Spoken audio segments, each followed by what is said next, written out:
The Chicago White Sox. All right. So I'm going to let you cook. Yeah, I mean, this was really bad, guys. Guys, friends, listeners, Jake, producer Andrew Jordan. Hartz. Donkey. Let's just move Crochet and Robert to the side, okay? The Crochet Unlike the White Sox, let's move these guys to the side. Right. But truly, I don't even really want to spend too much time talking about how they should have traded Crochet. You could make that argument. However, because of the next part of this conversation, I don't trust this team to get the best players back for these two stars, Robert and Crochet. The Crochet situation is very unique and very challenging. So, whatever. It was going to be hard to trade them no matter what. I think they'll probably still try this offseason. We'll revisit that when we get there. Okay, great. You have three players that we knew you were going to trade for sure, right? In Fedde, in Pham, and Kopech. Fedde and Kopech with multiple years of team control. And for them to somehow package all of them into the same deal, 3 players, 2 with team control, and only get 3 players back, even if you are the biggest Miguel Vargas believer, who has crushed AAA for 1,000 plate appearances, has a great approach, has not done in the big leagues, but fine. Okay. I don't know what the ceiling is for that. Okay, fine. Albertus and Perez are in A-ball. There's promise. Perez was a futures gamer, but these are not, oh my God, they are one, adjustment away from becoming top 25 prospects. And why would I believe that the White Sox are going to be the team to be able to get them to do that?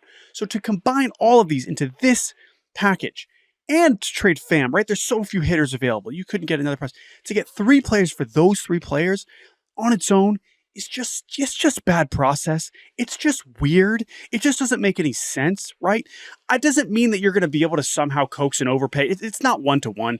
It's not a guarantee that the Astros would give up the same package that they gave up for Kikuchi for Fedde. I understand that, but I just don't get how this is all you can get back. Even Tanner Banks, who's quietly a really good reliever with multiple years of team control. I didn't see exactly I think they got back William Bergoya, who's a minor league infielder, who's again, reasonably promising. But again, this farm is not good still. They're having maybe the worst team of all time. They can't pick higher than 10th in the draft next year. So it's not like that's going to be a thing that they're going to get at the end of this terrible, not rainbow, right?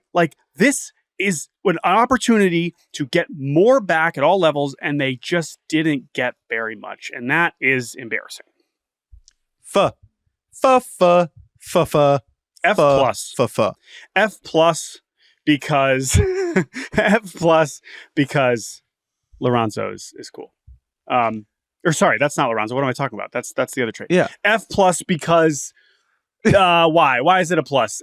Because Albertus is from Aruba. No. And if it becomes awesome, you will have the whole country of Aruba cheering on the White Sox. No. F plus. And here's why for me. You could have just gotten more players. You need more players. It's very difficult to identify who is a difference maker and who is not. And you notice that what smart teams do is they acquire a lot of players and then they hope in a lot of trades and they assume that some of these guys are going to hit. They have now banked this deadline and their future, a significant part of it, on 3 individuals. That, in my opinion, is bad process and unwise. And I think if you asked anybody else around the game, in basically every other organization, they would agree with you. Let's take a quick break and stop dunking on the White Sox who get an F. And when we get back, we'll talk about the American League West. And welcome back to Baseball Barbacast. Jake Mintz, Jordan Shusterman. Let's zoom out west and talk about the Houston Astros, who acquired Yusei Kikuchi and Caleb Ferguson at this deadline. The Yusei Kikuchi ad is another one of the big eyebrow raisers at this deadline.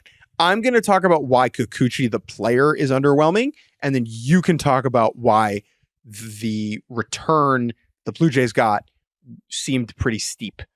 As a price for the Astros to pay. Kikuchi is a free agent at the end of the year. And so when we talk about team control, there's nothing here, right? It's just the rest of the season. It's 10 starts and whatever playoff starts he makes.